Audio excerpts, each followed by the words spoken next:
سامعین محترم، اللہ تبارک و تعالیٰ نے قرآن مجید فرقان حمید ہماری ہدایت کے لیے بھیجا ہے۔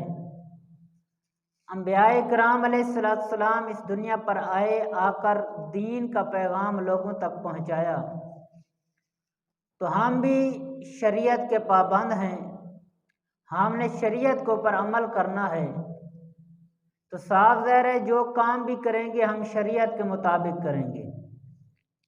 اگر ہم شریعت کے مطابق کریں گے، شریعت پر عمل کریں گے، تو رب تبارک و تعالی ہمیں اس پر اجر بھی عطا فرمائے گا اور ہمارے لیے اس میں آسانیاں بھی پیدا فرمائے گا۔ تو آج انشاءاللہ عز و جل ہم گھر کے حقوق سنیں گے کہ ہمارے گھر جو ہیں آج ویرانی کا سبب کیوں بنے ہیں، ہمارے گھروں کے اندر ناچاکیاں کیوں ہیں، ہمارے گھروں کے اندر بے سکونی کیوں ہے۔ اس کی وجہ یہ ہے کہ ہم نے شریعت کو چھوڑا، ہم نے گھر والوں کے حقوق پورے نہ کیے، ہم نے ان کا لحاظ نہ کیا اور انہوں نے ہمارا لحاظ نہ کیا۔ تو اس وجہ سے آج ہمارے گھروں کے اندر بے سکونی ہے۔ تو آج سنیں گے کہ جو گھر کا خیال رکھتا ہے رب تعالیٰ اسے کیسے نوازتا ہے۔ حضور سرور کائنات فخر موجودات صلی اللہ تعالی علیہ وسلم نے ارشاد فرمایا کہ 5 دیناروں کے خرچ کرنے سے بندہ مومن کو اجر ملتا ہے۔ یعنی 5 جگہ ایسی ہیں کہ جہاں پر اگر بندہ خرچ کرے تو رب تبارک و تعالیٰ اس کے خرچ کرنے پر اسے ثواب عطا فرماتا ہے۔ پہلی چیز کیا ہے کہ وہ دینار جو راہ خدا میں صرف کیا جائے، یعنی راہ خدا کے اندر جو مال خرچ کیا، جو کچھ لگایا، رب تعالیٰ اس کے اوپر اجر عطا فرماتا ہے۔ دوسرا ہے وہ دینار جو غریبوں اور یتیموں کو دیا جائے۔ جو بندہ غریبوں اور یتیموں کو اپنا مال دے، صدقہ دے، خیرات دے، زکوٰۃ دے، تو رب تعالیٰ ان غریبوں کو، یتیموں کو دینے کے اوپر بھی اجر عطا فرماتا ہے۔ تیسری وہ جگہ ہے کہ جو کسی غلام کو آزاد کرنے کے لیے خرچ کیا جائے۔ جس نے کوئی مال اپنا غلام کو آزاد کرنے کے لیے خرچ کیا تو رب تعالیٰ اس کے خرچ کرنے پر اسے ثواب عطا فرمائے گا۔ چوتھا وہ مقام ہے کہ وہ بندہ اپنے مال کو مہمان نوازی میں گزارے، مہمان نوازی کے اندر خرچ کرے تو رب تعالیٰ اس کے خرچ کرنے پر اسے ثواب عطا فرماتا ہے۔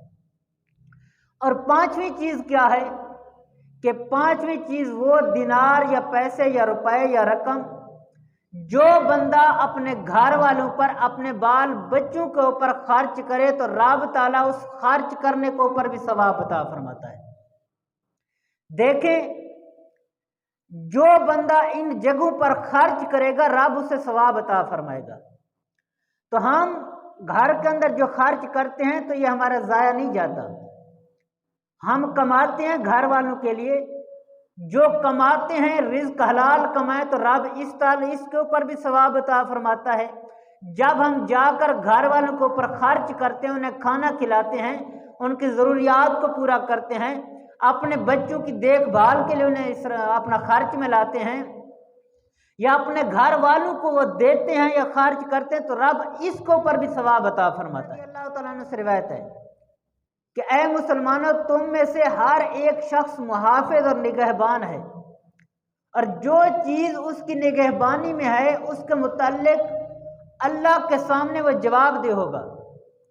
حاکم وقت رعایا کا پاسبان ہے، اس سے رعایا کے متعلق پوچھا جائے گا، اور غلام اپنے آقا کے مال کا محافظ ہے، اگر اس کے اندر کوتاہی کرے گا تو اس سے بھی اس کے بارے میں پوچھا جائے گا، اور ہر شخص اپنے بال بچوں اور گھر والوں کا نگہبان ہے، اس سے اس کے متعلق پوچھا جائے گا۔ یعنی اگر گھر والوں کی کوئی دیکھ بھال نہیں کرتا، ان کے حقوق کو ادا نہیں کرتا تو قیامت کے دن اس بارے میں پوچھا جائے گا۔ حضرت امام حسن رضی اللہ تعالیٰ عنہ سے روایت ہے کہ حضور نبی کریم علیہ السلام نے فرمایا کہ عورتوں کے بارے میں میری وصیت پر عمل کرو، ان کے ساتھ بھلائی کرنا چاہیے، کیونکہ وہ تمہارے قبضے میں قیدی کی مثل ہے، ان کے ساتھ بھلائی کرنا، کیونکہ وہ بھلائی کی چیز ہے، کیونکہ وہ تمہارے قبضے میں ہے۔ وہ اپنی ذات کے لیے کسی چیز کی مالک نہیں، تم ان کو اللہ کی امانت کے طور پر اپنے پاس رکھتے ہو، اور وہ اللہ اور رسول کے کلمے سے تم پر حلال ہوئی ہیں۔ تو اس لیے ہمیں عورتوں کے حقوق کا خیال رکھنا چاہیے۔ جو بیوی ہوتی ہے نا، یہ شوہر کے پابند ہے۔ اگر شوہر اس کی دیکھ بھال نہیں کرے گا، اس کے حقوق کو پورا نہیں کرے گا، تو پھر وہ کس کے پاس جائے؟ تو اس لیے شوہر کو چاہیے کہ عورتوں کے حقوق کو پورا ادا کرے۔ حضرت اعمش رضی اللہ تعالیٰ عنہ سے روایت ہے کہ مرد پر عورت کے 15 حقوق ہیں جن کو ادا کرنا چاہیے۔ پہلا یہ کہ شریعت کے ضروری احکام مثل وضو اور نماز روزے کے مسائل اس کو سکھائے، یعنی جو عورت ہے اس کو شوہر شریعت کے مسائل سکھائے، فرض خدا اور رسول سنت مصطفیٰ صلی اللہ تعالی علیہ وسلم کو اسے تعلیم دے، اس کے ساتھ اسے دنیا کے بکھیڑوں میں مشغول ہونے سے بچائے، یعنی دنیا کے چکروں سے اسے بچائے، اسے شریعت کا راستہ دکھائے، آخرت کی ہدایت کرے، اس کے ساتھ اخلاص و محبت سے پیش آئے، اسے لونڈی غلاموں کی طرح آواز نہ دے بلکہ پیار محبت کے ساتھ اسے بلائے، اسے ایسے کام میں مشغول نہ کرے کہ جس کی وجہ سے وہ رب تعالیٰ کی یاد سے غافل ہو جائے۔ یعنی شوہر کو یہ نہیں چاہیے کہ ایسے کام کے اوپر عورت کو لگا دے یا ایسی بات کا حکم دے کہ وہ کام کرتے کرتے رب رسول سے وہ غافل ہو جائے، ایسی بات کا حکم کبھی بھی نہ دے۔ اس کے سامنے شرعی طور پر ناپسندیدہ کام میں کبھی بھی مبتلا نہ ہو، تاکہ وہ بھی پرہیزگار رہے، وہ بھی پرہیز کرتی رہے۔ اگر ہم گھروں کے اندر غلط باتیں کہیں گے، فحاشی والی باتیں کہیں گے، گالی گلوچ کریں گے، ہم ہر وقت غیبت کریں گے، جھوٹ بولیں گے، دوسروں کو اوپر طعنہ کریں گے، اور ہم اس قسم کے غلط کام جب کریں گے تو ہماری بیوی اور بچے بھی ویسے ہو جائیں گے۔ اگر ہم گھر کے اندر جب بھی بولیں تو شریعت مصطفیٰ کو بولیں، جب بھی بولیں تو اچھی بات بولیں، تو گھر والے بھی اس بات سے حیا کریں گے کہ ہمارا شوہر گھر میں ہے، ہم کوئی غلط بات کریں۔ جب وہ خود نہیں کرتا تو ہمیں کب کرنے دے گا؟ تو اس وجہ سے وہ گھر والے بھی پرہیزگار، متقی اور نیک بن جائیں گے۔ لیکن ہماری کیفیت کیا ہوتی ہے؟ ہم جب بھی گھر والوں کو بلاتے ہیں تو غلط بات نکال کے بلاتے ہیں، گندی گالی نکالتے ہیں، اس کے بعد انہیں آواز دیتے ہیں۔ تو بھائی یہ طریقہ نہیں ہے گھر میں۔ اسی وجہ سے آج ہمارے گھروں کا ماحول خراب ہو چکا ہے۔ جن گھروں کے اندر اسلامی نظام ہے، جب بھی اپنے گھر والوں کو بلائیں تو اچھے انداز میں بلائیں، گفتگو کریں تو اچھی کریں، شریعت کی باتیں گھر میں بتائیں، تو اس گھر کا نظام کبھی بھی خراب نہیں ہوتا۔ تو کوشش کرنی چاہیے کہ شریعت کو ملحوظ خاطر رکھیں، پابندی شریعت اپنا شعار بنائے تاکہ عورت بھی وہی اختیار کرے۔ اس کو ہر وقت اپنے بستر سے علیحدہ نہ رکھیے، کیونکہ عورت کے لیے اس سے زیادہ تکلیف دہ مرحلہ کوئی بھی نہیں ہے۔ اور ایسی زینت اور آرائش سے جو خلاف سنت نہ ہو منع بھی نہ کریں۔ اگر عورت کو ایسا لباس خوبصورت استعمال کرتی ہے، زینت کرتی ہے، یعنی میک اپ وغیرہ کرتی ہے جو شریعت کے خلاف نہیں ہے، تو اس سے منع نہ کریں اسے۔ اور عورت کو چاہیے بھی صحیح کہ جب اس کا شوہر گھر میں آئے تو عورت اچھے انداز میں اس کے سامنے آئے، عورت اچھے لباس میں اس کے سامنے آئے، اچھی صورت میں اس کے سامنے آئے، تاکہ اس کا شوہر کا دل جو ہے اسی اپنی بیوی کی طرف میل ہو، کسی دوسری کی طرف نہ جائے۔ تو اس وجہ سے جو شریعت کے خلاف نہیں ہے وہ اسے کام کرنے دیں۔ جیسے ایک کام شریعت کے خلاف ہے کہ ہمارے گھر والے ناخن کے اوپر وہ پالش وغیرہ لگاتے ہیں، تو یہ کام شریعت کے خلاف ہے۔ کیوں کہ ناخن کے اوپر پالش لگے گی، اس کی تہ بنے گی، اب جب وضو کریں گی تو وضو کا پانی ناخن تک نہیں پہنچے گا، تو اس صورت میں اس کا وضو بھی نہیں ہوگا، نماز بھی نہیں ہوگی، اگر قرآن مجید کی تلاوت کرے گی تو وہ بھی غلط ہے، کیونکہ جب ہاتھ لگائے گی تو ناجائز ہے۔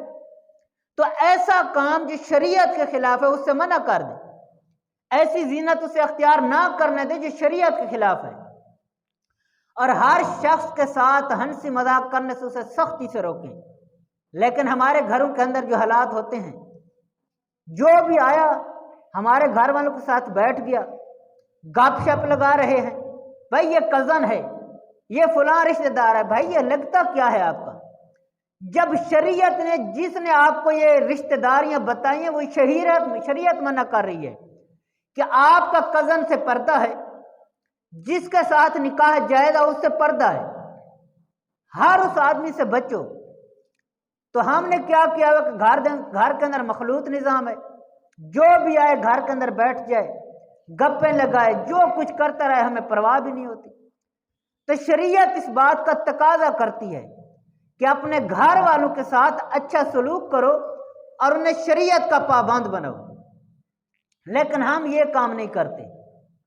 تو سامعین محترم، اپنے گھر والوں کو شریعت کا پابند بنانا چاہیے، اور اس کے علاوہ ایسے باتوں کی حکم دیں، ایسے باتوں کی انہیں تلقین کریں کہ وہ ہر وقت شریعت کے مطابق زندگی گزاریں، نہ کہ ہماری وجہ سے وہ غلط راستے پر چل پڑیں۔